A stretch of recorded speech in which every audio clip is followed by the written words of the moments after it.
Baik, pertanyaannya. Dalam visi dan misinya, para capres menjanjikan akan menjalankan reforma agraria. Jika mengacu pada Undang-Undang Dasar 1945, Undang-Undang Pokok Agraria tahun 1960, dan TAP MPR nomor 9 tahun 2001 tentang pembaruan agraria dan pengelolaan sumber daya alam, bahwa reforma agraria bertujuan untuk menyelesaikan ketimpangan agraria, konflik, dan kemiskinan di pedesaan.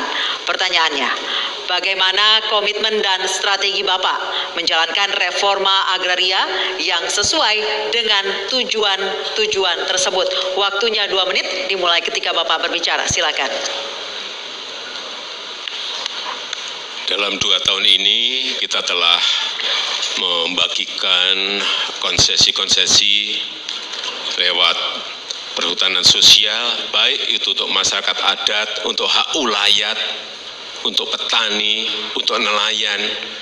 Yang 2 tahun ini telah kita bagikan konsesi sebesar 2,6 juta hektar dari 12,7 yang kita siapkan.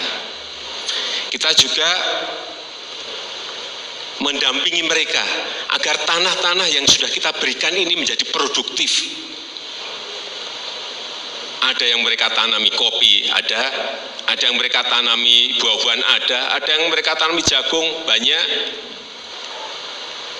Artinya tidak hanya memberikan konsesi lahannya saja, tetapi juga mendampingi mereka agar tanah-tanah itu produktif.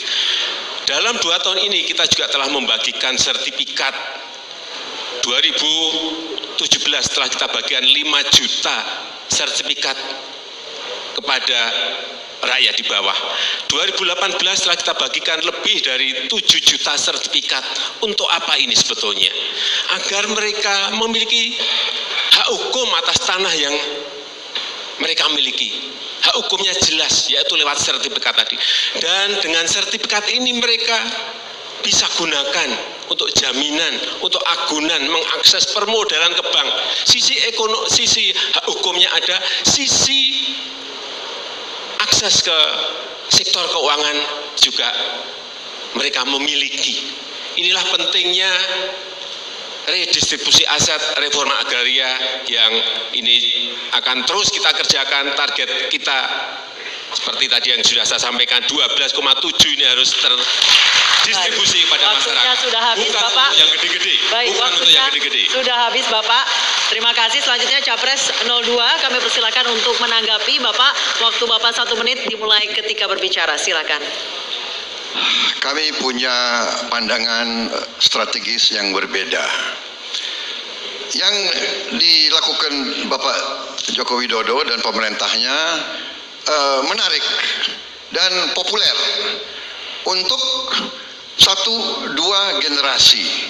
Tapi tanah tidak tambah dan bangsa Indonesia tambah. Tiap tahun kurang lebih 3,5 juta. Jadi kalau Bapak bangga dengan bagi 12 juta, 20 juta, pada saatnya kita tidak punya lagi lahan untuk kita bagi. Jadi bagaimana nanti masa depan anak cucu kita? Ya, jadi kami strateginya berbeda. Kami strateginya adalah Undang-Undang Dasar 1945 Pasal 33. Bumi dan air dan semua kekayaan alam yang terkandung di dalamnya dikuasai oleh negara. Baik, waktunya habis. Selanjutnya silakan. Baik, harap tenang, harap tenang. Baik, selanjutnya. Baik, kita lanjutkan. Rakyat boleh Baik, hak waktunya sudah habis, Pak. Mohon maaf. Mohon maaf Pak, waktu sudah habis. Baik. Sudah habis. Sudah habis Pak, waktunya. Terima kasih. Selanjutnya silakan Capres. Mohon tenang semuanya. Mohon tenang. Baik, selanjutnya Terima kasih. Capres 01 untuk menanggapi, untuk kembali menanggapi. Waktu Bapak 1 menit dimulai ketika berbicara. Silakan. Rakyat Indonesia yang saya cintai, pembagian yang tadi sudah saya sampaikan hampir 2,6 juta itu adalah memang agar produktif. Dan sekali lagi kita tidak memberikan kepada yang gede-gede. Saya tahu Pak Prabowo memiliki lahan yang sangat luas di Kalimantan Timur. Mohon maaf.